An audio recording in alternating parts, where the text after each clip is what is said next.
Good news for chocolate lovers. New research finds turning to chocolate when you're stressed may be good for you. The 1-for-1 campaign is simple. It asks you to donate 1 can of food and $1 for each member in your family. That's right. Jerry Wade represents Ward 4 on the council right now. The Department of Energy says Missouri is one of 15 states picked for a plan to produce advanced biofuels. Dutch military officials are angry over the comments of a retired U.S. general. Our coverage centers on Vancouver, where just hours before the opening ceremonies, tragedy has struck. Well, I'm asking about some of your responsibilities with the city.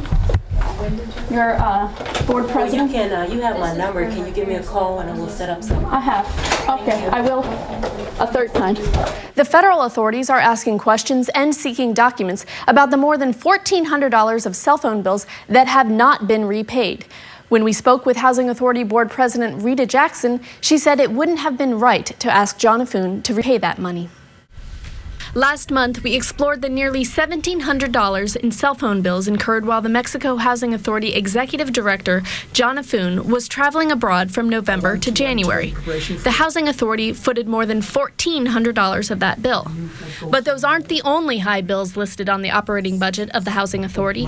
Affoon said in March the board approved a revised expense budget that allowed another $14,000 to administrative costs, a 283% increase from its original budget of $5,400. In an email to me this week, Affoon said the reason for the budget revision is increased expenditures, and the documents you were given yesterday are the supporting evidence. What we got was this.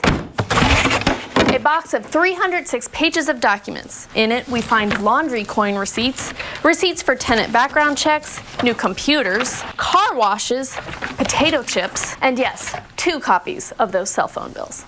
The Mexico Housing Authority Board President said the cell phone bills were so high because Affoon said he suffered a family tragedy while he was traveling abroad.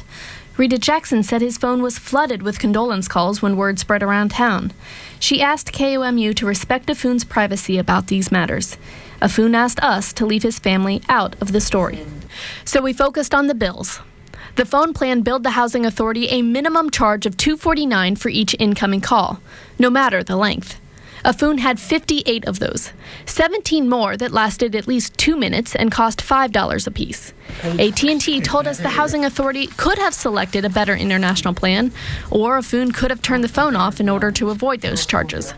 Jackson said the Housing Authority has now switched to a more economical phone plan. We also asked the Housing Authority about the $92,000 of other expenses identified on the revised budget. Previously, there had been no funds set aside for other general expenses. We received 2 pages in response, showing $84,000 was used to buy 4.3 acres of land at the end of Tripoli Street for a new senior housing complex. Affoon said the land purchase will be reclassified as a fixed asset at the end of the fiscal year.